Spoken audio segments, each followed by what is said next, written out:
we're going to see a lot of B-roll of guys taking grounders and, hitting in the cage before a playoff game. But what are they actually doing, and how does it help them get ready for the game itself and the series itself? Well, I certainly like when the guys go out there and actually put a little bit of pace and rhythm to their work when they do it. I really don't like the check in the box where people go out there and kind of go through the motions. And I want to talk about one guy for sure, Jose Ramirez, because if Cleveland has a chance against the Yankees, Jose Ramirez is going to be in the middle of it somewhere. Yep. And we looked at the games that he played against Tampa, and I want to show you a play that he made, a couple plays, and we'll kind of talk about this. This is Manny Margot, first and third in that 15-inning game. This is the 12th inning, and how he makes the play. But watch this right here when he catches this. And then it's 1, 2 full steps in foul territory. Manny Margot's running. And Naylor does a nice job picking that and holding on to it. But that's a game saver right here. And then I'm going to give you a plain and boring. And I can still hear my father to this day and his verbiage in my ear. When he doesn't catch this ball clean and this ball's at his feet, my father would say, pick it up the first time. He picks it up, his right to left, his left to target, and he makes the play because he didn't panic and he just makes the play. So freeze it for me before we get into the next one. When you see a ball on the ground, and it'll happen in the postseason, somebody's going to try to reach down and pick it up with their glove. You can't pick it up with your glove because you can't see the ball underneath the glove. It's always in the way. So if it's rolling slowly or if it's stationary, if you reach down and pick it up the first time, you got a chance to make the play. If you don't pick it up the first time, runners are safe, and then you're extending the innings right here. So this was him the other day when I was talking about a little pace and rhythm. He's knocking the cobwebs off right here. You know, they're in Yankee Stadium. He's starting early, just catching ground balls, throwing it to the bucket. That's what I miss, Billy. Yes. Right there. It's like your quiet time in your cathedral.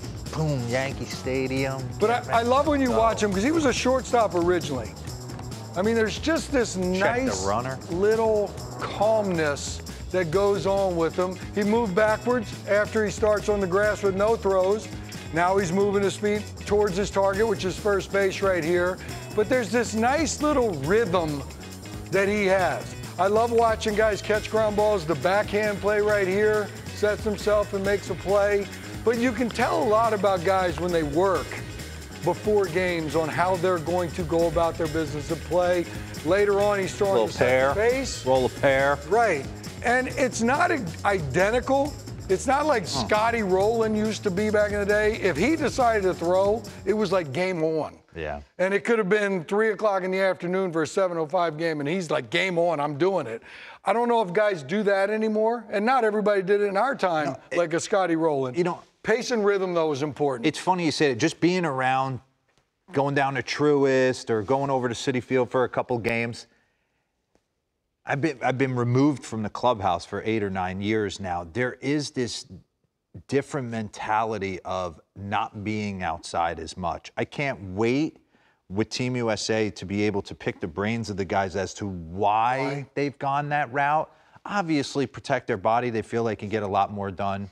But there was something to be said about getting a silly little stretch with the boys. Right. There was something to be said about touch and feel with the second baseman and getting ground balls, or reading balls ricocheting off the walls in the outfield and seeing what different parks did. I remember all that different stuff, to be able to go outside and to see a ball carry into the stands. As everything's a homer in the cage. Sure. It sounds like gunshots are going off down there. It's like, got him. And then you go outside the second day of spring and you're like, that's warning track garbage. So I'm interested to see. It's nice. The Braves were doing some touch and feel yesterday, some bump plays and some first and thirds and some 1-6-3s.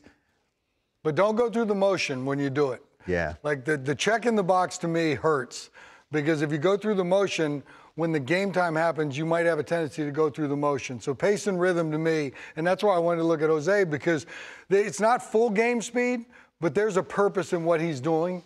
And I think it showed in that 15-inning game the other day. He's playing in shadows in third base. Yep.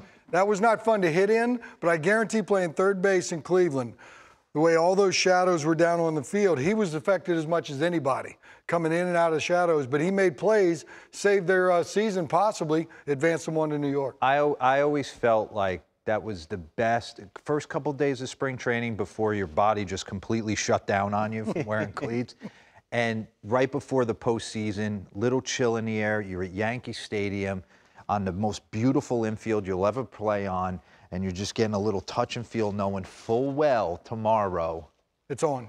It's game on. Yeah, it's game on today, that's for sure. And here's some video of kind of what you're talking about, Bill and D-Row. Matt Olson working with Ron Washington. He's got the special mitt on, and look, this is a staple of just about every Braves infielder, working with Wash. Well, the other staple is they all play every day, Yep. and they do this every day with Wash, because Wash won't let them out of it. That's right. That's right. Just some. Oh, yeah, I'd love to see this. Working through the baseball.